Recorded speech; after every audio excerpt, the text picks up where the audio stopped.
আমার হাজব্যান্ড হচ্ছে জন্মগত শ্বাসকষ্টের রোগী। মানে সে যদি একটা নিঃশ্বাস নিত শীতকালে, দ্বিতীয়টা ফেলতে তার কম করে 30 থেকে 40 সেকেন্ড সময় নিতে হইতো, ফেলতে পারতো না সে নিঃশ্বাস। এই মানুষটার সাথে আমার সংসার করছি আমি জাস্ট একটা দিক তাকায়, কারণ মানুষটা আমাকে চাইছে শুধু দুনিয়াতে, অন্য কিচ্ছু চায়নি। সবসময় বলতো তুমি আমার লাইফে একটা নিয়ামত হয়ে আসছো। এই মানুষটার সাথে যেন মুখটা বন্ধ করে সংসার করছি। চলে গেলেন কেমনে, কি হয়েছে? ওনার এই শ্বাসকষ্টটাই ওনাকে খেয়ে ফেলছে, এই শ্বাসকষ্টটাই ওকে খেয়ে ফেলছে। এটা বলে আমার স্টোরি শেষ হয়ে যাবে। আমার এরপর বহুত কষ্ট হয়েছে, কারণ আমার হাজব্যান্ডের চাকরিটা এরপর চলে যায়। আমার বাচ্চার বয়স যখন 6 মাস, ফট করে চাকরিটা চলে যায়। ও মেটাল প্লাসে জব করতো, সিনিয়র অ্যাকাউন্টস এক্সিকিউটিভ ছিল।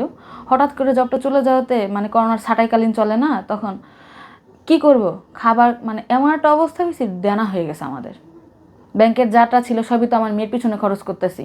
ডাক্তার বলছে 2টা ফুটা, একসঙ্গে 2টা ফুটা ভালো হওয়াটা টাফ, হয় একটা ভালো হবে একটা থেকে যাবে। তো একটা আমরা দৌড়াদৌড়ি করছি যে ওষুধের মাধ্যমে যাতে বন্ধ হয়ে যায়।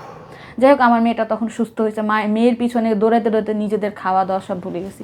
মেয়েটার বয়স যখন 1 বছর হয়েছে, তখন আমার জীবনে মনে হয় একটা ঝড় নেমে আসলো। হাজব্যান্ডের জব চলে গেল, ভাড়া জমে গেল, জিনিসপত্র বিক্রি করে ভাড়া দেওয়া শুরু করলাম।